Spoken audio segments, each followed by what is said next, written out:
Welcome to Living Vividly, the podcast where health, wellness, and curiosity collide. I'm Jackie, the founder of Vivid Health and Wellness, your guide on this journey to living your happiest and healthiest life. My co-host Daphne, the unconventional dietitian, is always ready to shake things up and bring a fresh perspective to your wellness journey. And we can't forget Dustin, our producer, who keeps everything running smoothly behind the scenes. Together, we'll chat with health and wellness experts along with everyday people who have inspiring stories and practical insights to share. If you're ready to nourish your body, move better, and discover simple ways to thrive, you're in the right place. And hey, if you enjoyed today's conversation, don't forget to leave us a comment sharing your thoughts, and subscribe so you never miss an episode. Hi, I'm Stephen Verret. I'm here on the Living Vividly podcast, and I'm excited to talk about sobriety and all the things that I've got going on in my life and what you guys have to ask and talk about as well. We are in a state of transition with this space. You're our second guest in this new studio. That's cool. We're metamorphosizing. Yeah, we're missing curtains and art, and eventually we'll get there. But I was actually thinking on the way here, I was driving, I was like stressing out about it's not perfect yet, and we probably moved in too soon. And it's like, you know what? This is kind of a metaphor for life. You know, we make incremental changes every little day, every week. It's Inch coming by inch. along, inch by inch. Life's a cinch. Yeah. It's kind of a good metaphor for our conversation today. Yeah. I feel like my life is in a state of progress, and I'm inching day by day, week by week. And a lot of that has to do with the fact that 3 years ago, I decided to stop drinking alcohol. So it's kind of our theme today. Yeah. Yeah. A year and 2 months. What did I say? Year and 2 months? Yeah. now? Yeah. Yeah. It's wild. That first year's probably the most exciting. Yeah, It's of course. Like, man, I did that. Yeah. The first couple months, because I quit smoking cigarettes too. So it was like, because I smoked when I drank. At the same time? Same time. Cool. Yeah. So I quit at the exact same time. Cold turkey. I didn't quit cold turkey. I did keep that, eating that. Yeah. It's a Zach Galifianakis joke if you never heard it. It's fantastic. Yeah, so I quit all of that cold turkey. First couple months were brutal. I kind of tried to go out and continue to live my life, but ended up just kind of like pulling back. But I had, so I quit in September. So then my sister's wedding was in October. Well, I had my brother-in-law, which is one of my best friends who married my sister. His bachelor party was like 2 or 3 weeks after I quit. So that was the first like, all right, am I gonna do this or not? You know, if I can make it through this bachelor party, I can make it through anything. And I did. I just brought non-alcoholic beers. I mean, I drank like 50 beers, non-alcoholic beers in the process, because I would just drink when I would normally want a beer. Yeah. Right. And so I played beer pong with them. I did like all the normal stuff you would do with a non-alcoholic. Nobody pressured me. All my friends were so incredibly like, they were confused for a minute. And my older brother was just like a little like, I had my last drink with him that night before. I can tell you more about the story of like what happened, but Yeah, I definitely want to know like what led you to this. I mean, we can go there. We can just do that. So, you know, owning a restaurant, kind of like especially when you work in it, you get so deep into kind of like partying a little bit more, not partying, just kind of. The restaurant lifestyle is Yeah. a hard lifestyle. It is. To be in. It's intense and like it's exhausting hours. But then I would stay up till 5 a.m. drinking, and then go to work at 8. Some like Sunday brunches or something. You know, like I mean, I was 30. When did I start this? 35? No, yeah, 35 when we started Spoonbill. So it's like, you know, you just did it. And so I drank a lot during that process. I would not drink like during work, but like towards the end of the shift, 100% get drunk. Yeah. Almost every single day that I worked, which I worked a lot. And then, you know, I started kind of, as I got older, I hit 40 and I started kind of having, I'm 41 now, but started having panic attacks and anxiety attacks a lot more frequently than I did over the, 5 years previous to that. And then it started getting really bad. And I started noticing, like, I used to always say I never was hungover. I would never get hungover because I would just keep drinking. It was just like, you just can't Hair of be the hungover. dog. Yeah. And I did these little, I'm not trying to advertise this, but these things called Underbergs, and they were awesome. They're like digestives. They're like great, but they like kick your hangover pretty much right away.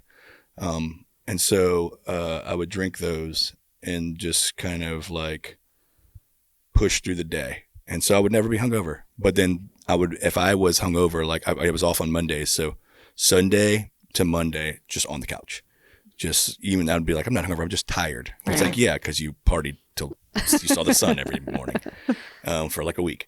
And so, but I ended up starting to get anxiety is what, is known as, but like started to get that a lot, panic attacks. And the Labor Day of 2024, which just talked about it. Labor Day of 2024 was my last time. I drank the night before. So we had my sister's engagement or like wedding party. Like, what do you call that? Like, it's like it's not an engagement party, but it's like or maybe it was an engagement party, I guess. Yeah. And so we drank a bunch that night. Then the next day went to my brother's house and drank a bunch that night. And actually kind of started to feel weird. So I was like slowed down towards the end of the night. And I didn't like smoke a cigarette or anything during that time. Because for some reason that day I just wasn't feeling it. I guess I had just done enough the day before. But the following day, like we're about to leave to go drive back from Houston to Lafayette. And I remember before I left, I told my younger brother, I was like, man, I'm feeling like really anxious. This is weird. Like he's probably like, you're hungover, man. Like you'll be fine. You do what you normally do. And so I'm driving my mom home. To me and my mom. I'm driving her home. And my brother was like, take these back roads, like go. They're nice. They're better. You don't have to hit all the traffic. And so we took the back roads. I started having an anxiety attack. I pull over. I was like, Mom, you need to drive. So I got in the passenger seat and like it took off. Like, I mean, I could not slow it down. My heart was at 175 beats per minute for about 15 to 20 minutes. I finally got it down. Like I tried everything. I poured like cold water on my head. I like tried to shock my system as much as possible. Obviously, you start praying in those moments. And, all those things kind of happened. And during that time, I told my mom, I was like, I'm done. Like, I can feel it. If I do not want this to happen again. Like, this is terrifying. So as soon as I got done, I got on my like doctor portal and like booked an appointment with my doctor to get like anxiety medication. And I knew that if I took anxiety meds, I couldn't drink. Like you're not supposed to, right? So like I never was a drug person. Like I never did anything. I got into THC and stuff. It's great right now. I enjoy it. I enjoy it a lot. Speaking of anxiety. Yeah, it's true though. I mean, it really does help a lot, especially in like interacting with people in like environments and stuff. But so booked my appointment, got my anxiety medication. And she told me, she said, if you would have gone for 5 more minutes with your heart rate that much, you probably would have like had a like cardiac arrest or something. Like it was like, I was close. She's like, and I was like, well, there was no hospitals to go to or walk-ins because we were on these back roads. Yeah. And so during that time, that was another thing that was making me panic because I don't have anywhere to go. Like there's no hospital and then near anywhere. So at that time, did you know like in your heart of hearts that this is the life that I have led up until now has gotten me to this and I have to stop? 100%. Yeah. Yeah. I mean, I tried to quit. So I did dry Januaries and sober Octobers and those things. I had done those, failed a couple of times, but a couple of them I did the full month.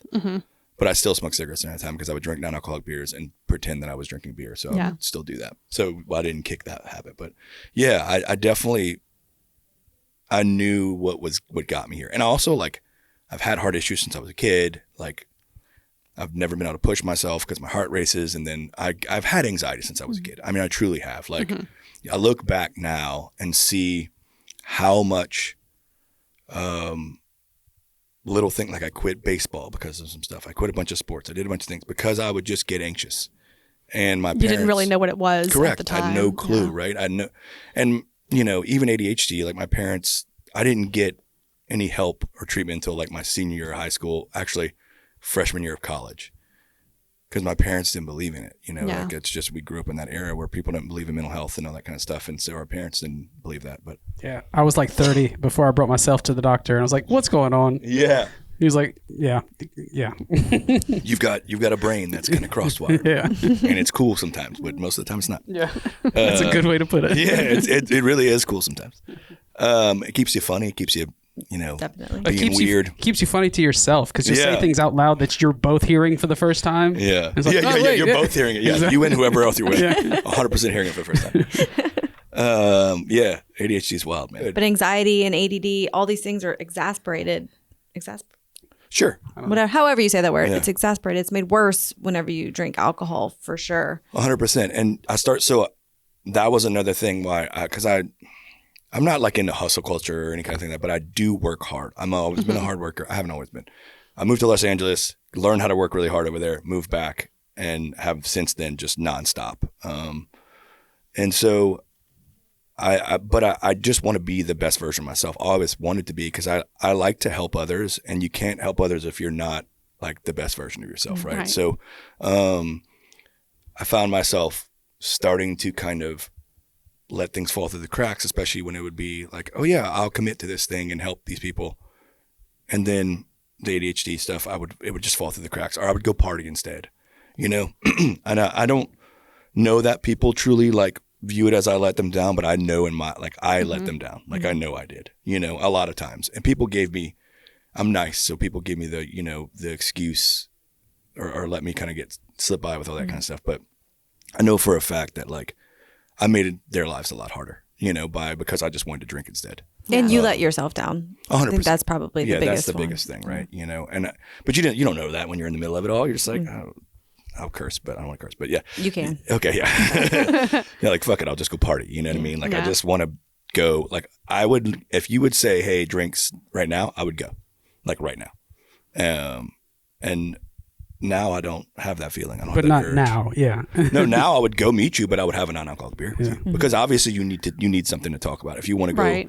So really, though, a lot of times it was like, oh, they need to go drink more than I do. You know, That's the story you told yourself. Yeah, but like I knew they wanted to talk like a lot of times, and it's like guys are like that. You know, it's like let's go get a beer or something, and I do that now. I tell my friends let's go get a beer, even though I'm drinking non-alcoholic. I still call it let's go get beers or drinks or whatever. Well, and in the female world, it's always a glass of wine. Right, exactly. You know, Same thing, there's right? always the thing that's it's the same thing. It just is has a different shell on it. Yeah, male, for sure. female. And it's our way of being together and having community. And I think especially in South Louisiana, everyone drinks all the time. So it's hard to recognize even that it's a problem when everyone else around you is doing it. Yeah. You know, how can I have a problem if everyone else in the room is also drinking all the time? Well, you know, and it's funny. It's like, yes, it is here, but it's everywhere too. There's a lot of places that are, I mean, you think like, I don't want us to not feel special. We definitely are a special place, but for a lot of reasons. But yeah, I mean, it's very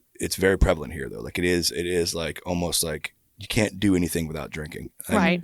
And now it's funny, you're trying to find that, like now that you're sober, it's like, well, what can I do without drinking? Oh, everything. Yeah. Like literally all the things. There's so much stuff. Even some things that you couldn't do when drinking. Yeah, exactly. Right. Like I'm better at everything. Like, let's go. I'll play you against anything. That was definitely the thing in the beginning is I felt like I was going to get left out of things. Yeah. And I enjoy myself more Yeah. now that I'm clear. And also I can be the sober one in the room and kind of see when people start acting silly. Yeah. Oh yeah, I was embarrassing, I guess. Just Oh man, like I would repeat myself over because I would get that drunk, you know. I mean, I chased blackout a lot. Like that was like I liked it. Weird thing. But exactly that. Like I find that, you know, now when someone starts to repeat themselves, I leave. Like I'm like, okay, that's my time to go. Yeah. You know. Midnight is now my cutoff night, you know, time. Yeah. And then if someone starts to repeat themselves, I'm no longer going to have a conversation with that person. Yeah. But I know I was that person, so I like. You know, kind of Give them where they are grace. on the stage. I give them grace. I'm know? not mad Yeah. at them, right? It's just You know I where know they are that on this the is not stage. going to That go it's anywhere. it's not a conversation anymore. It's Yeah. just that they're just kind of rambling the same 100%, same yeah. stuff. And I mean, the conversation was fun the first time, but you know, the 10th time it gets heard this kinda- already. Yeah, I'm done. But yeah, so I had the bachelor party, then we had my sister's wedding, then we had Christmas, all the holiday stuff, New Year's. And in fact, I went camping for Thanksgiving Eve and then was planning on coming back to my family's Thanksgiving for that. And then ended up just staying in the woods with my friends.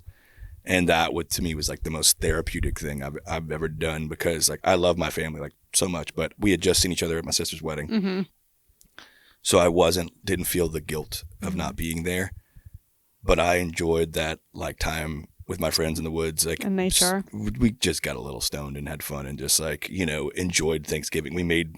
I can't remember what we made. We didn't make any Thanksgiving food, but like, we just had so much fun. Canned beans and stuff. Yeah, exactly. So much so that we're doing it again this year. That's awesome. Oh, So really? like this is like our new thing we're going to do as a group of friends. And it's very exciting to kind of, you know, none of us have kids. So it's like, It's gonna be a good time. So yeah, I went through all those things, and once I realized I was able to do all of that sober, I was like, I'm done.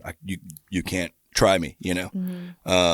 So it's not anything that you regretted for ever a moment. No, never once. In fact, I was like, I love being the DD now. I'm like, y'all want to go to New Orleans for the day? Like, I'll drive us back. Yeah. Like, we don't even have to stay the night, and you know, whatever y'all want to do. Like, I'll drive us anywhere. It takes all that anxiety out of it. 100%. It's been interesting, but I mean, the only thing that did test, like, I got a bottle of non-alcoholic sparkling rosé, and so wine was my like kryptonite, especially like natural wine, like wine from Wild Child. I love them so much. That's the best wine. If you're gonna drink wine, like truly, that's my favorite wine. But it was so good that it like triggered this thing in me, and nothing has done that yet. This is the first thing that I've had. So the non-alcoholic wine is what This particular one. Okay. I won't say the brand, but like, it was so good that I was like, I can't even finish the glass because I'm like, now I want to drink like 3 bottles like I used to in a sitting, you know, like truly used to drink 3 bottles in a sitting, like crazy stuff. But yeah, it was wild. So I just switched back to non-alcoholic beer because I'm like, okay, that itches it for me. I'll just do that instead. You didn't do any kind of, so normally whenever, I don't know that you would say that you're an alcoholic, but whenever you're trying to quit, it's for a lot of people much harder to stop. You didn't do any kind of like treatment or I mean, it's very support hard. or any like AA is what I'm thinking. Yeah, but no, like I didn't. Where you didn't do that. I'm very like if I get something made up in my mind, it's done. And like if like I didn't do AA, but I found this, like I played a lot of golf, and I found this it's called Soba Golf. It's this like support group online. They have all gone through AA, most of them, and like I've got on the chats as like they have, I don't know, he's talked to like a bunch of famous golfers and stuff. Like he's pretty well known, but he does this like Thursday meetup thing, and I just did it a couple times and like listen to people's stories and know that I can jump on there whenever I want on Thursdays, and like that was really helpful. And I told them that I didn't go through any support, and they were just like surprised. And, it was awesome though. Like, cause I do understand why people do it. I do understand why people go through it, but I found that like it was like a journey I needed to do myself, or at least try myself first before I did it. And I'm not saying I may have to go to one day, but as of now, like I have nothing driving me to ever want to drink again. It sounds like you're very self-aware, and you know my what therapist works. says that to me. And that helps, because whenever you are very competitive and hard-headed, it's like you know what's going to work for you. And I'm not competitive like with anybody else but myself. Right. Yeah. Yeah. Like I really truly am not. Like it's like I'd rather watch someone else win. But for myself, like it's very much that. Like I want to be the best version of myself. And so when I see that that's not doing that, even though I was like doing it thinking it was the best version of myself, but then you realize when you stop drinking, you were like, that was just a character I was playing like the whole time. Well, and I would imagine in your case, and I'm just kind of going by what you're saying, but you had success. I mean, it wasn't like you were just laying on the couch and you couldn't make anything of your life. You had success in your life. You owned a restaurant. You had some things that you were doing. So it could look like, I'm doing my thing. Yeah. And functioning alcoholic. Until you realize that that's only like half of what you could actually be doing. Yeah. And like, that's the crazy part is like, people would look at me like, man, you're doing so much. I'm like, yeah, but it's chaos, like it's like, it looks like a lot. It looks great, but it really was just like uncontrolled chaos. Truly, I was trying to control it, but like, I mean, I was a functioning alcoholic, but I now I'm able to, again, like we were talking about, I don't know if this was recorded, but like, I'm trying to do less. I'm trying to actually like, the biggest thing I'm working on right now is like, I want to be the keeper of my own time. I don't want anyone else to do that. I want to make sure that, because that's the only resource we can't buy, right? So I want to make sure that I am in control of that. I'm able to give out my time to whoever I need to or want to, because that takes it from myself or my people that I love, right? Or my dogs and my other animals that I have. So many. I want to make sure that I'm giving my time appropriately to everybody and giving away the stuff that I want to. Before, I just found that I wasn't giving myself any time. It was to everyone else, Right. all the time, something else, some project, some board that I was on, some nonprofits and whatever I would just do, or projects that I would just dream up and try to make. I just never took time for myself. And so now I'm like doing therapy and mindfulness stuff. I go in the morning and get in the yard and put my feet in the grass and stand in the sun for 15, 20 minutes every day and just kind of like try to, I live on South College, so it's very loud, but I still just try to like watch my dogs play or just be present. Just be present as much as possible. Which is what's great about camping and going in the woods. And it's like my favorite part. Like I'm not a hunter, but I get it. Yeah. You know what I mean? Yeah, like I get going in the woods. Primal. Being or just like, even if you don't even like go and sit in a deer stand and not even taking your rifle out or like your bow out, like just the energy that you feel from the grass and the trees and just the nature. Hearing a lot of guys would birds. never admit that, but I think they get a lot out of that. I think like going by themselves, being in the woods and like listening to birds and looking at nature. And I think it's Japan. They actually, I might be making that up somewhere. It's called forest bathing, maybe. Yeah. And they prescribe just sitting outside in the woods, and it's great for anxiety and just healing. I mean, like Lake Martin's awesome. Like just going out there or just going. I mean, we've got so many good little spots that you can kind of go away and hear no road noise, and so, I mean, I've been trying to do as much as possible of that, and like,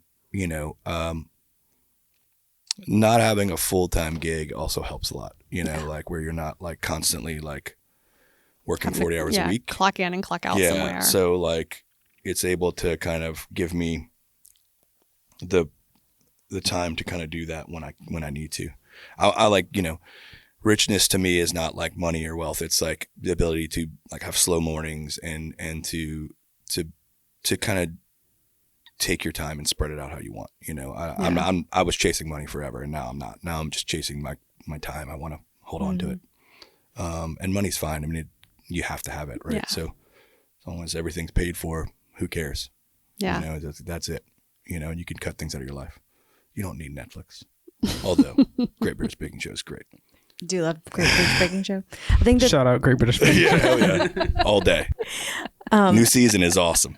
That show actually inspired me to start my cake business that That's I had amazing. for a little while. Yeah, I was... Bring it back. That took over my house. It was one of my many businesses that I've started and quit. ADD. Definitely.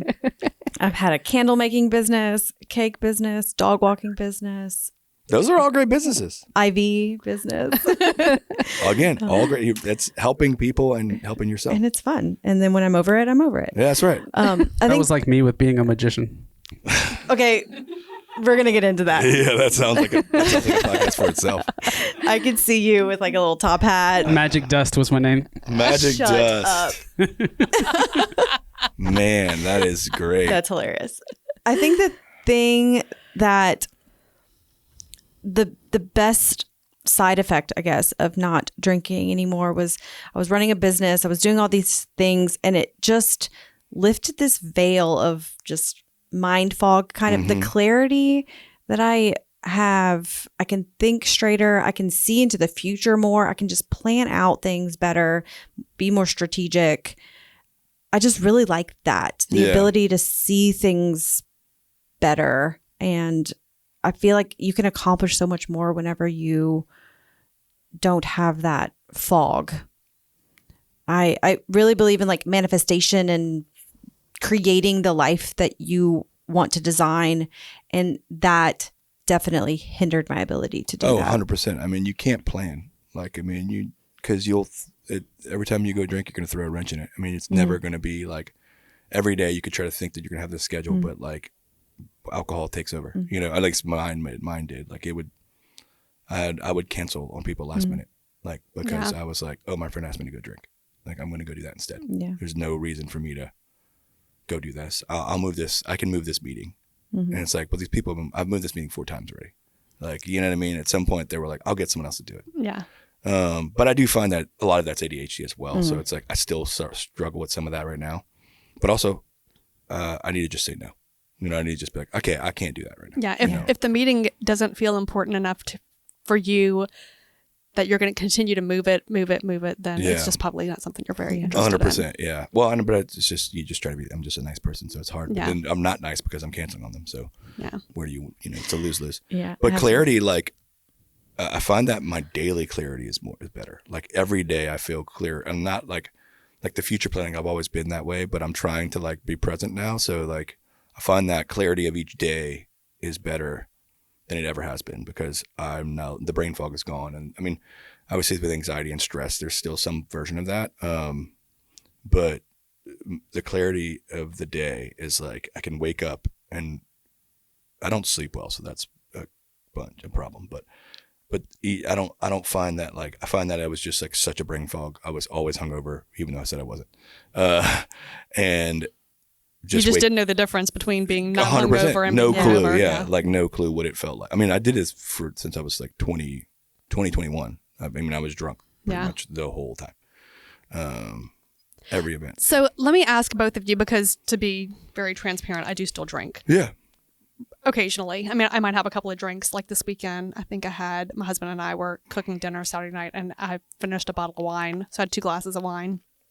And I mean, how big are these glasses? Huh? How big are these glasses? They shared a bottle. So somebody came over. So to be clear, Friday night somebody came over and we each had a glass of wine, and then Saturday night I finished that bottle. So I had 2 glasses of wine. That is officially not an alcoholic. Yeah, the fact that you can stop and only have 1 glass of wine that night, Save it or for 2 the next glasses of wine, night. and not go to the store and buy so more bottles? alcohol is not a problem for me. Yeah. So I can have drinks and I cannot have drinks, and I'm like, yeah, whatever. Sometimes I'll say, today was a really rough day, I should have a drink. And then I get home, I'm like, nah, There not you go, feeling yeah. it. But for someone who is wondering, like, do I have a problem? Do I not have a problem? What are some things, since both of y'all have kind of gone through, I don't know your full story, but what would be some things, like questions that they should ask themselves to like kind of determine, like, is this a problem or is this not a problem? If I had 1 drink, I wanted more drinks. Yeah. I didn't 40. want to stop drinking. Yeah. Okay. Yeah, that's a big thing. Like I couldn't just have 1.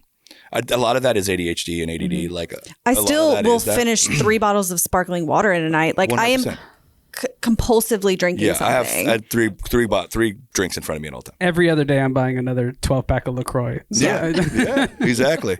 But it is like you're compulsive drinking. But a lot of it was to escape, like ADHD and stuff. It's to escape the racing thoughts, right? Mm-hmm. And so drinking numbs all that. And then if you keep drinking, it keeps numbing it, keeps numbing it until you're just completely blacked out. At a certain point, you feel normal. Yeah. And you're like, oh, it's calm again. Yeah, exactly. And then you're like, let me keep chasing that feeling. And 100%. then you get Yeah. And then you're depressed the next day because you have so much exactly. alcohol. The biggest thing is, like, if you can have 1 or 2, good on you. Like, I never will tell anybody to quit drinking, and truly I won't. But like, if you can do that, I mean, I think that's okay. Also, if it's affecting your next day, if it's affecting your life, like, obviously look into it. You know, that seems like, you know, that's where the problem starts, is when you start to kind of drop the ball and cancel those meetings. And, so if it's affecting quality of life. Are people relying on you, being able to rely on you? You know, quality of life is basic. So obviously you partake in herbal refreshments. Sure, we can start there. herbal refreshments. I've never heard that. That's good. That was I touch grass, as they say. There you go. Was that, obviously you were doing that before you quit? No, it wasn't at all. So you used that as a substitute? So that I stopped. I said, obviously, I shouldn't judge. No, it's fine. Yeah, I tried it a couple times. Jackie's our resident herbal expert. He handed me some THC drinks at Festivals of KDN. And you were like, yes! Yeah, I worked for a company called Reba Water for a while. Reba? Reba, R-E-B-A. So it was a store downtown called Miss Reba's. They started Not to be confused with the country singer. Correct. Gotcha. No, Wait, so Reba Water's local? Mm-hmm, it's from here. Oh my gosh, I've had Reba Water before, but I didn't realize it was local. Yeah, so locally owned. I mean, I've seen it in Minnesota. All the Shea Lafette. Yeah, so like that's Gus. So yeah. Gus is a partner in the company. Okay, I don't know how much he wants me to say, but I'm sure he doesn't care. He's part owner. A couple of other friends are part owners, and they pulled me in to kind of help them with that in February. And so I got the store kind of through Festival International, and I was like, you guys should close the store and focus on the beverage. The beverage is doing well. So now they brought in another guy named Nick Guth, who's this solid. I mean, he's on a sober journey as well. I think he's 10 months in, almost 11 months in. And he has 18 years in the liquor business and is about to take them to, I mean, crazy heights. So they did close the store? So the store, we closed it in June because we couldn't. It was like, which one? You got to pick one. You can't do both. At least with the resources that were available. So people are upset about the store. I understand it because like it was a cool little spot. And but I made the decision. I helped them make the decision to do that because you had to pick one or the other. And I knew that they could grow the brand. It could be national. Which they're doing. So that's amazing. And they're delicious. They're so good. I mean, it's flavored sparkling water, like natural flavored sparkling water that gets you high. It's a LaCroix that gets you high. I mean, where do you get this? You can get it at Rouse's, Total Wine, Marcello's, Tammy's, Shell Pines. I could keep going. Yard Goat. I've had many a THC drink, and those, honest to God, no sugar. Like so, sugar still gives you that next morning kind of like, I eat a lot of Oreos. I know. And so, it gives you that next morning kind of like, hangover. Not hangover, but like a little bit of a brain fog. I find that if I use THC and it doesn't have any sugar to it, then I don't have any issues. Like I don't, again, the Oreos don't help, but. Yeah. So about the Oreos, serious question. Did you find that your sugar consumption went up? 100%. Oh my God. Yeah. The worst side effect of not drinking is I have gained so much weight, and you would honestly think the opposite. Yeah. The thing that I'm missing, my brain is just now focused on sugar. Well, so alcohol has so much sugar in it. So I did a bunch of research on this, but my joke is that I had a sweet tooth. Now I have sweet teeth. All my teeth are sweet. And so, but it is, you're drinking, with alcohol, you're drinking so much sugar. You're taking so much sugar that your body still craves it because of how much you were drinking. And so it's just a constant craving, and it doesn't get better unless you just like, I substitute fruit as much as possible. Not great at it. I buy it a lot. Does it go bad? So, as a dietitian, when people have a sweet tooth, I'm like, okay, I'm going to tell you this, and you're going to roll your eyes and be very annoyed with me because I'm a dietitian saying this. Yeah. But fruit is a good substitute. It at least kind of buffers some of the sugar stuff. Yeah. So, I know that eating a banana and eating an Oreo are not the same thing, but you can kind of use it that way. But also, it's pretty common for people who drink a lot of alcohol to have B vitamin deficiencies, and that can be part of the desire for sugar is the lack of B vitamins. That contributed a lot. So whenever I decided to quit drinking, I owned the vitamin IV clinic. And so I was very much in the vitamin world, and I had just done all these panels on myself, and I was very deficient in all those. And alcohol was definitely one of the, so I was in this place where I loved to drink, but also I wanted to optimize and be healthy. So that was the excuse that I gave myself. 100%. If I'm like the health girl, I have to be healthy, and then just kind of ignored the fact that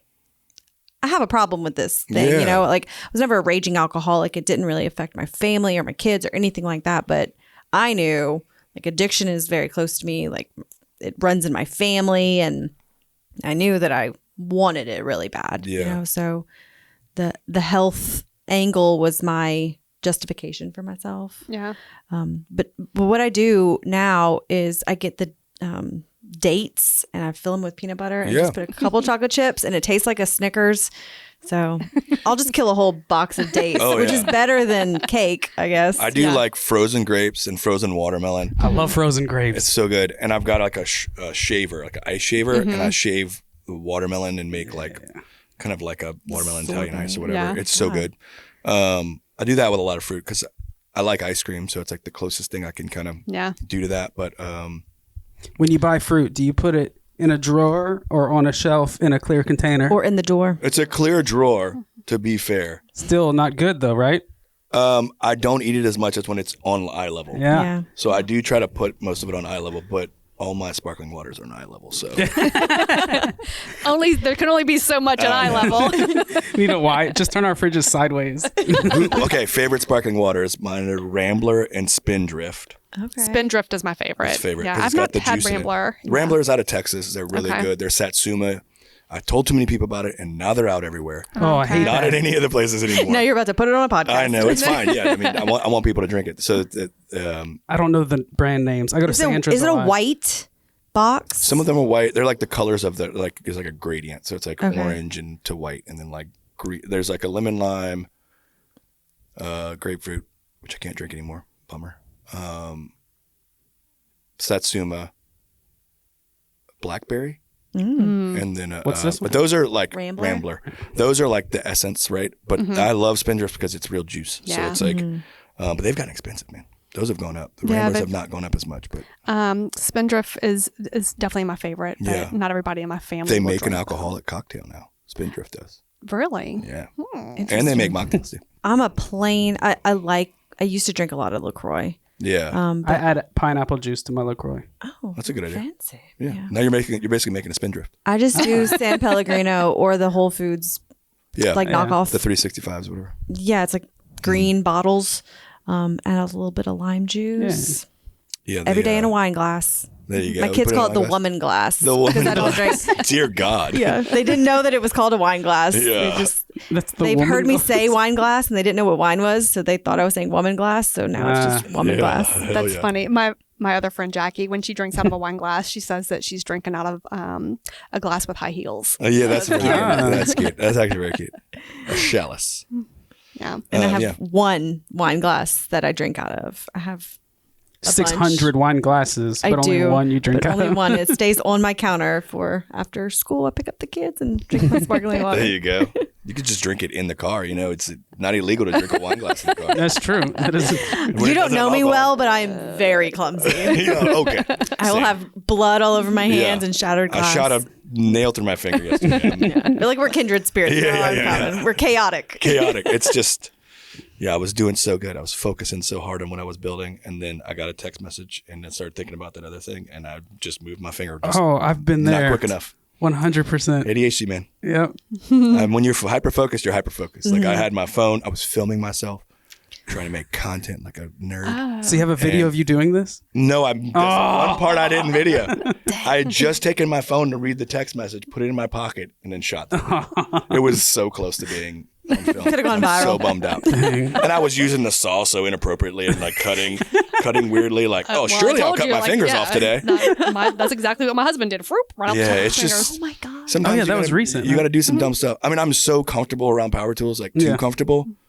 I've been doing this since I was like 12 years old. Never shot a nail through my finger. I have like punctured my finger, but never from through the bottom through the top of my fingernail. Sorry.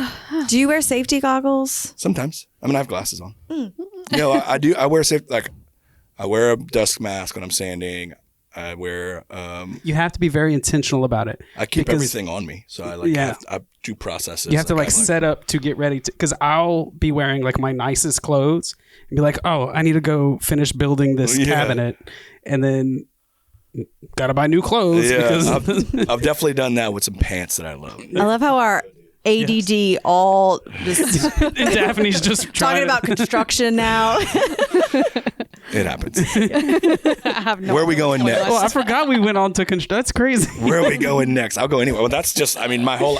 Yeah. If you look at my Instagram bio, it's like I have 14 companies because I just like can't stop. But now I'm like slowly like Offloading, offloading things and combining and like trying to make streamline. Or do what you love most. Yeah. I mean, like, again, Spoonbill runs itself. I'm so thankful to my team over there. Like, I've got the best crew. I think right now we have probably one of the best crews we've had in 7 years, and truly don't have to worry about it. I go in because I love them, and I just want to tell them hi and see them. And the first thing I realized the first year that I had worked at places like this where it was like a stepping stone business. Like, to me, it's like we become a family. So it's like, no, I don't want anybody to leave. Yeah. And then I realized that we're like a stepping stone place for people, and started to watch people leave and like go on to the beat, you know, their big boy, big girl jobs, Yeah. and like being so sad. I remember just the first couple people that left, I was just like, oh man, damn. Okay, well,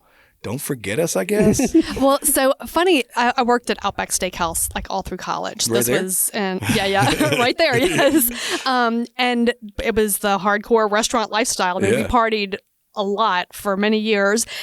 But some of the people that I met there are, we all kind of, when we graduated, moved on to our other things, but they are my closest friends, my closest group of friends. And we're in contact with so many of them. It's like war. It's crazy. So my husband was in a fraternity and I'm like, okay, well, this was my sorority, just because we went through so much. It's like war. You went through so much together, all of the like hardcore long hours and terrible people that show up to your door. Oh yeah. But they're my best friends still. I worked decades later. I was not a restaurant person. I did not last long, but I worked in a diner for a little while, and oh my God, that it was very hard to deal with the general population in that hard, way. Man. People are not nice. And I'm generally a very nice person. Like I am a pushover, really. Like I am way too nice to people. And I remember like throwing change at this lady. So rageful because she was just being so mean. I was like, I am not cut out for this. Yeah. I can't be this patient. I worked in one other restaurant. Well, I worked at Popeyes was my very first job, the one that used to be by the mall. And then I worked at Coyote Blues for 3 days in the kitchen, and they fired me because I was too slow. Because I would just talk to everybody in the kitchen. I would eat snacks, and like, because I did that at Popeyes. Like I just like ate pie in the walk-in and like drank root beer all day. And they would just like tell me to clean. This again, I was not a good employee at the time. I was 16 or whatever, 17, whatever, however old you can get a job. And so I mean, it just I wouldn't do anything. But then they fired me, and I was like, well, I guess I'm not cut out for restaurants. And then I go and open one at 35, and like that's pretty brave. I had no clue what I was doing. That's and again, brave. the staff that we have now are the same people from day one, and they helped me like build every process and everything in the facility. And so like they're all running it now, and it's their restaurant. I mean, I just happened to put in the sweat equity to own it and work hard.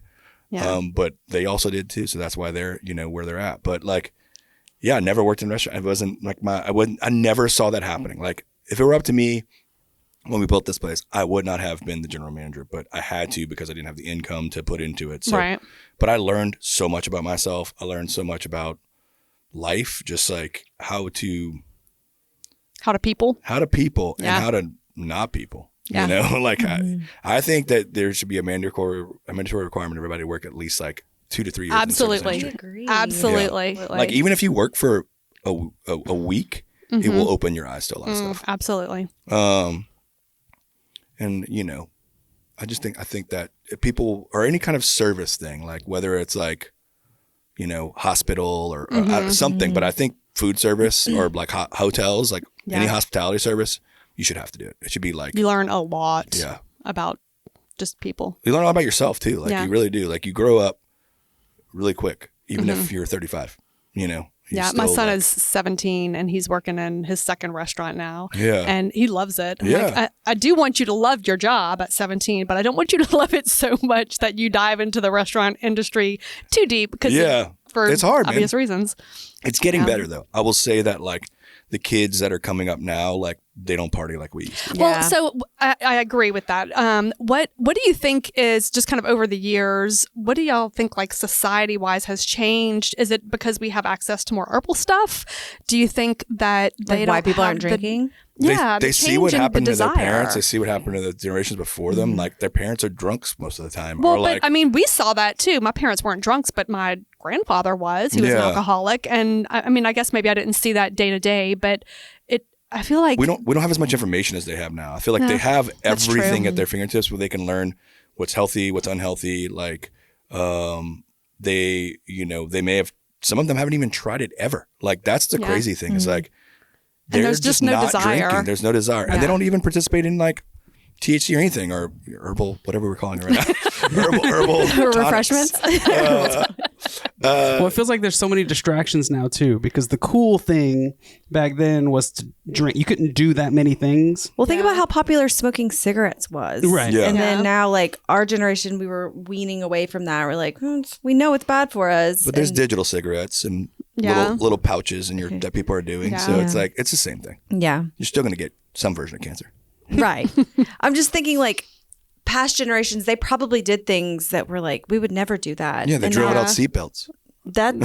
All these things, like we just learn more and now all of our kids are going to be stoners, and it's, you know, the next generation's going to be like, oh my God, I would never smoke weed. And, you know, it'll be some newfangled vice. If you don't learn from the like people before you, then, I mean, it's kind of like, what's the point? You know, like, if you're just going to keep going down, that's a lot of people get stuck in that. Like they just do what people before them did, or what they saw. And like, that's how so much in the world happens, you know, and it takes like a generation like that to just like, we're just going to cut it out and break it. And I think that's awesome. Like, I truly think that they're doing it for the right reasons. But also, someone told me that they don't feel comfortable going out to bars, and like they will order just like a high noon or like a pre-made drink because they're scared it's going to get drugged. Yeah. And so even bartenders are doing it. Like bartenders are drugging kids, like not just like the people that are showing up. So sometimes they don't even drink when they go out because they don't want to risk that, you know? And it's just a totally different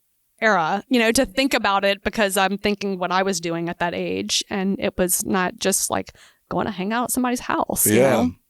Yeah, it's funny. Like, I was 100% doing that. Like, I didn't drink until I was, I remember my senior year, I drank a little bit for our like graduation party. Like, I think I drink some Mike's Hard Lemonades. I think I had like 2 big time. And I think I had beer at a bar. I won't say the name, but at like 18 or something. And I remember having draft beer and being like, this tastes like bananas. I don't like this. It tastes like bananas. I don't know why it tastes like bananas, but I didn't like it.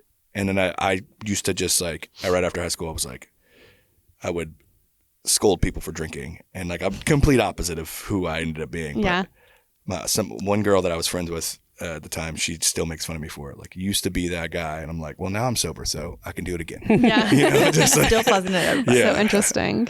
Yeah. So it was funny. It's like funny how you're like, I was just that kid. I mean, I was a nerd. I mean, I'm still a nerd, but yeah, I mean, we played like video games and stuff. I don't even do any of that. Like, that's not, I wasn't interested. It's just what my friends did. Yeah.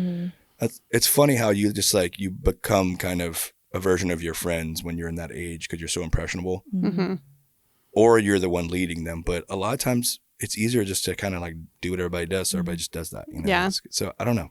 I think that's what delineates, like, once you graduate high school, then you start the process of, oh, okay, like, who am I? What do I like? What do I like enjoy? ditched all my friends. Yeah. Me too. And not in a bad way. They went to college. I didn't. Yeah. So yeah, I mean, yeah. Everybody just kind of separates and does their own thing and figures things out. So like, there's the high school era, and then the next era, the next phase is just very different. Yeah. I mean, you start to grow up and you kind of, you get thrown into the world a little harder. You know, like you're not, yes, you're still on your parents' insurance. Yes, you're still maybe living in their house, but until you you start to just kind of make decisions for yourself. So I heard the other day the analogy that a 21-year-old is a 1-year-old adult. And so we can kind of treat them and talk to them and like help them like they're a 1-year-old adult. You know, a 25-year-old is a 5-year-old adult. So they know a little bit more, but they're still very new in the adulting world. And so I think whenever we think about people or, you know, young adults in that way, we can help them to discover who they are without, you know, real big expectations from them. Well, yeah. And it's like, but I can't imagine that generations previous to us would accept that. Yeah. At but 19, you're engaged with children. Yeah. They already had 5 kids. Get your shit together. Yeah. Yeah. I mean, I agree with that 100% because I know who I was at that age. Yeah. I mean, I look back, I'm like, you realize how much alcohol, especially, like, you realize how much time and how much money you wasted. Oh, yeah. I mean, I would like own my house 4 times by now. You know what I mean? Truly, like I've spent $500,000 on alcohol. Yeah, like in I kind of did the math. It's like you're broke, you're making minimum wage, and you're drinking every night. I know. Like, oh my God, if I had not done that, like I don't even know how I was paying rent at some point. I wasn't. That's probably accurate for me too. Yeah. I don't remember. I remember at my like 25th birthday, the house I lived in, like a little shack in Freetown that we helped remodel. And so they made our rent was $150 a month. Ours was $100 a month. That's incredible. Yes. Yeah. $100 a month. And I just partied. Unheard of now. Yeah. Because I was making like, I don't know, $3,000 a month or something doing freelance work and like just partying. I wasn't making that much money, but I was partying, and that were my Outback days. I was working at the restaurant, staying up late, you know, the whole party scene. Yeah, it was wild, man. And like I would spend all of it; it would all be gone, and it was 99% on alcohol. Wow. So you like think about that, and you do the math over 20 years, and you're just like, shit, okay, yeah, that's not good. Yeah. $1,000 a week or, $3,000 a month. Yeah. Ugh. So if somebody's thinking about like, should I do this like dry January? I mean, you wouldn't necessarily need to wait till January, but just thinking about, should I try the sober curious? I'm sober curious. Should I try being sober? What information would you give them to get started? What guidance? Oh God. Just start. Yeah. I mean, Just really, start. Like don't overthink it. Yeah, don't overthink it at all. But like, the thing is, you're going to, okay. Because in your situation, what most people would do is say, oh, well, I'll stop after The wedding. the wedding. I'll stop after the bachelor party, the wedding, I'll stop after the holidays. I mean, there's always a reason to keep going. The football game this weekend. Like, I mean, it's true. Right. Like there is Right. There's something every day that could be an excuse to keep 100%. going. You can kind of like find a reason to drink every time, but you can also find a reason not to. I mean, it's like, it's very easy to just kind of, it's not easy. I shouldn't say that. Just try. That's like the best part about dry January is that people across the country are doing it. Right. The best thing about sober October, people across the country are doing it. Yeah. So it's not just you. Like get a group of friends. Socially accepted. Yeah. Find someone else to do it with you.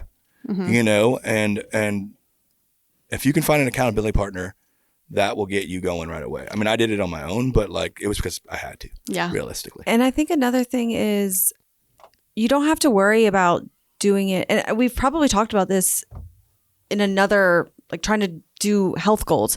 You don't have to worry about quitting forever or quitting for a whole month. Just quit today. Yeah. And then tomorrow quit today. And the next day, just try to get through a day. And one day you're going to wake up and it's going to be almost 3 years. Yeah, exactly. Day by day. Yeah. This guy I follow, he kind of talked about that. Like just try every day to just not do it. Exactly that. And then when you do it, just be okay with it. Just say it's fine. Like give yourself some grace. Yeah, never like if I were to go back and have a day, I should not beat myself up for it. I should say, okay, I had a day. Let's keep going back. You know how to do it. Yeah. At this point, right? So if you're able to do one day, you're able to do multiple days. Yeah. It's pretty parallel with, the same things that I would tell people in the eating world. Yeah. Like whether it's binge style eating or something, which, binge drinking, binge eating, that's all It's kind all of the same. addictions in some way. Yeah, same concept. But give yourself a little grace and just start over. A lot of grace and tomorrow.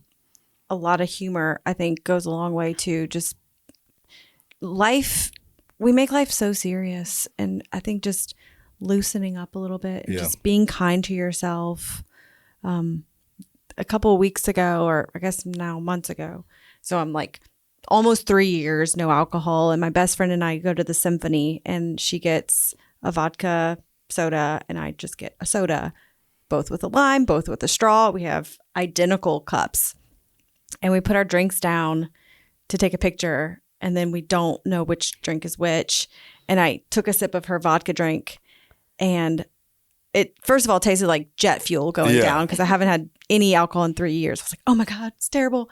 So a little bit of time goes by and we do it again and I accidentally pick up her drink. So I've had 2 like micro sips and I start having like a meltdown, like, oh my God, my streak is over. And she's like, you need to calm down. Like you did not drink alcohol. You just had a little sip. You're fine. And so I could have spiraled out of control and felt like a failure and I need to start over. And like, I don't even count that, like it doesn't. Well, it shouldn't. It's like that you did the right thing or your friend did the right thing and just calmed you down because it really isn't like the end of the world.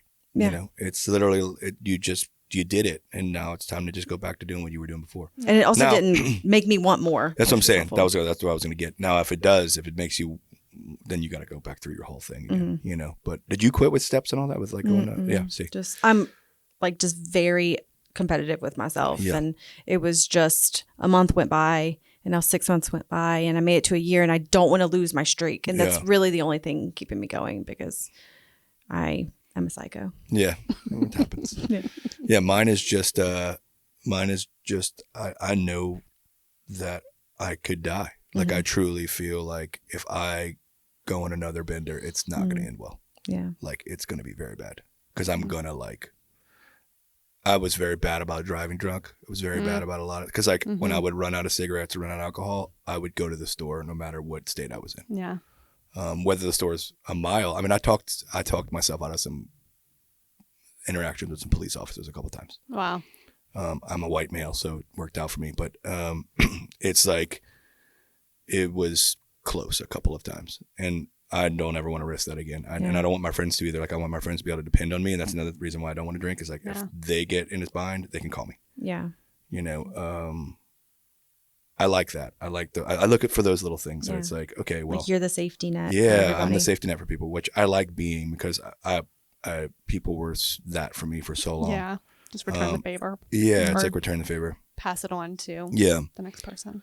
I would say that back to going quitting though. I mean, or just trying to quit. I think find you an alternative, because you're going to want to have something in your hand. Like, find things that you like to drink, or they make non-alcoholic versions of almost every drink now. Yeah. Now is, if you're going to quit, now's the time. Like, quitting in my 20s, I'd have been made fun of. 30s, same thing. Yeah. Because It my was like friends were all O'Doul partying. and that's it. Yeah, but now, like, there's every version of every beer you could want.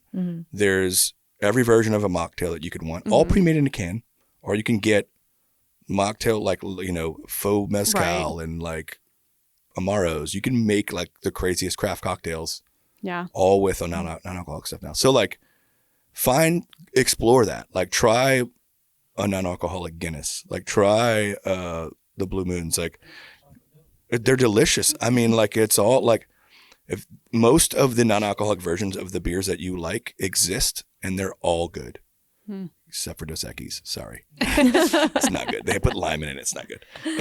But yeah, it's in an Athletic Brewing. I mean, there's a ton of. I mean, Dak Shepard has one, and it's called Ted Seeger's, and his slogan, because he's a funny man, but his slogan is, "Yeah, I'll have another. I'm driving." And it's makes me so, because I'm like, I just drink non-alcoholic beers in the car instead of real beers. It's true. Like, it's like, You can drink and drive. Yeah, I can drink and drive. I mean, you probably shouldn't. I think you probably shouldn't do that. I'm sure there's a warning label on there somewhere, but you know, it doesn't say it on red. It's like drinking soda. There's I'll have to nothing in it. ask some of my police officers, or my sheriff or whatever, marshal friends. So what question about being sober do you wish that we would ask you that no one's asked before? Oh man, that's that question alone. No. Yeah. No. I mean, it has like opened my mind a lot. So I'm going to kind of answer a question, but like, I guess kind of what are some of the I have found that I did not know who I was. I still am trying to find myself. And I find my personality has like completely changed. I am not who I thought I was, because I was a character version of myself. Right. I was like a overly, like, I laughed like Seth Rogen. I was just the life of the party. I was in the middle of everything. I was loud. I was all this stuff. And now I am completely behind, like, in the back. I find myself, I just don't know who I am, and I'm struggling like really hard with that, which is therapy is really helping with that. But I'm learning it. I'm finding it more and more. I think every day I wake up and kind of like, all right, whatever today is, you're going to find, just find yourself every day, and I'm learning a lot more. I'm liking myself a lot more than I ever have, and loving myself more than I ever have. And I find that like the struggle of self in this process is like what has been one of the hardest things. I think that's one of the most beautiful things though about adulting is that you're constantly metamorphosizing and changing into a better version. I mean, hopefully a better version, a different version of yourself, and kind of just finding like, oh, okay, I like this a little bit more. I like this a little bit different. I think that's, if we had to say that there's a beautiful part of getting older and growing into life, that's it, that it's constantly shifting and adjusting, and you learn more about yourself. I find that if you're drinking a bunch and you're numbing all of that, and you're not allowing yourself to do that, and now it's like finally like I am allowing myself to figure out who I am, and you're comfortable with it. It sounds like I'm getting there. I mean, like at first it was very hard. It's a source of a lot of my anxiety. But I mean, like I said, I've had it my whole life, but still, like, it is what triggers some things for me. I haven't lost any friends or anything like that, but I don't see them as much anymore. It was kind of going that way because a lot of them had kids and stuff, but like most of it's because I just don't go anywhere. Like, I really truly have like become a homebody, but I'm taking up some hobbies and I'm trying to like find what I love and what I love about myself and what I love doing. And I think that is kind of, that's kind of what the path that I'm on. It's been interesting. Like I truly like, I mean, I like cried days because I was just like, who am I? Like I'm truly lost. And that's why I was like, okay, I want to go back to drinking because I know who I am in that state, you know? But it's been awesome. Like it really is like, I'm over that. I'm kind of getting over that portion of the process. And I'm really loving like this is the best version of myself that I've ever been. Hands down. Like there's no way it's not. Yeah. That's awesome. Yeah, it's cool. I started playing hockey again. Like I started doing like things that I love. Like I'm really finding that I'm not regressing because that's not the right word. I am going back to a lot of the things in my childhood that I loved. Reverting. There you go. And chasing, like you could not make me go inside. I was outside all the time. Like I really lived outside. I played hockey a lot. Like I was always doing some kind of stuff with my hands, crafting and all those kinds of things. Building stuff, like whether it was a fort or like, you know, whatever, working with my dad in the shop and stuff. And so I'm going back to a lot of that stuff. And it's bringing me a lot of joy and a lot of like happiness and slowly kind of allowing me to kind of become the person that I want to be. Because I know how good of a person I am. Like I know inside of myself that I am. And so finally I'm able to be that person for myself, and then in passing or in that way be that person for other people. And I talk to my therapist about that a lot. It's like, she's like, well, you gotta work on yourself first, then you can work on other people. But being such a people pleaser, that was hard. But now I've got it to where I'm like, okay, I'm really going to work on myself. I'm going to truly like get that best version so that I can be that best version for other people. Put your own oxygen mask on. Yeah, exactly. First. Exactly that. Yeah. Yeah. It's a fun journey. I mean, it's very cool to kind of wake up like from the fog and the cloud that you're under and like truly find yourself in this process. Cool. I wouldn't trade a single day for it. 100%. Yeah, it's like the best thing you can do for yourself. And if you think of it as like a fun game to figure out who you are, it's exciting to be able to almost recreate yourself, and just become what you haven't been yet. Or learn who you are, because you're not the person you think you are. Like you really aren't. Like you're masking some stuff. You're not dealing with some stuff that you've gone through your whole life, and to finally like wake up to that and to finally do it is awesome. Like and it's scary. It's one of the most terrifying things I've ever done, hands down. And I hate scary stuff. Scary movies, Halloween, no. I got some religious trauma there, but so it's terrifying, but it's also like amazing. I mean, liberating. On the other side of it, liberating. I mean, I'm again, like you can't convince me any otherwise now. Yeah. Like it truly is like, I don't know how to explain it. And I think that's people who want to quit, like you will find yourself in this process. And if you can have one or two, have at it, man. Like I'm not going to like, but if you're a binge drinker and you can't stop, like we couldn't, like really, truly try it. And you'll have some detox days. I mean, it's bad. Yeah. It's hard. Like the sweats are real. The like giving up smoking too. Like that was like lungs, like all of it happening at once. But I mean, without anxiety medication and without like just doing mindfulness work and really trying to deal with my own anxieties and my own stuff, I would not have been able to do it. I would have had to go to some kind of treatment or something. And I'm not saying I needed like to go to like rehab or anything, because I don't think I was there yet, but there was some points in my life where I should have, but I had slowed down. Like I didn't drink during the week, unless someone called me. I didn't drink during the week. I would drink on the weekends, but I would drink all of it on the weekends, 3 bottles, a case of beer. Like, I mean, it was a lot. Yeah. I think Andrew Huberman says that the recommended maximum is 2 drinks a week. So it's definitely more than I was drinking. I mean, it's poison at the end of the day. It does some stuff to you that is fun and the time, but you pay for it for the rest of your life. You know, I mean, it's cancer causing. It's all this stuff. There's like so much research on how bad it is for you, but it's legal. So people do it, you know, and it's like, you know, I'm an advocate for medical, herbs. So go get that if you want to try that out and find yourself in that process too, because that is also a bit of an eye-opening thing. I have found that's like help me with my creativity during the times when I was low and like not feeling good. Like I would be able to use that to kind of get back into working and being creative and being the person that I am in that process, which is, you know, hard with ADHD, but that helps with ADHD too. I find that there's a couple things I'll recommend after we get off the camera, but that do help a lot with ADHD if you don't do too much of it. Yeah. California sober, 100%. And I don't even do it that much anymore. Like, I mean, to fall asleep most nights, but like during the day or on the weekends or anything, like rarely. I do it when I need it, when I know that like, or when I'm like going to a friend's house and like they're going to drink all night. right? Yeah.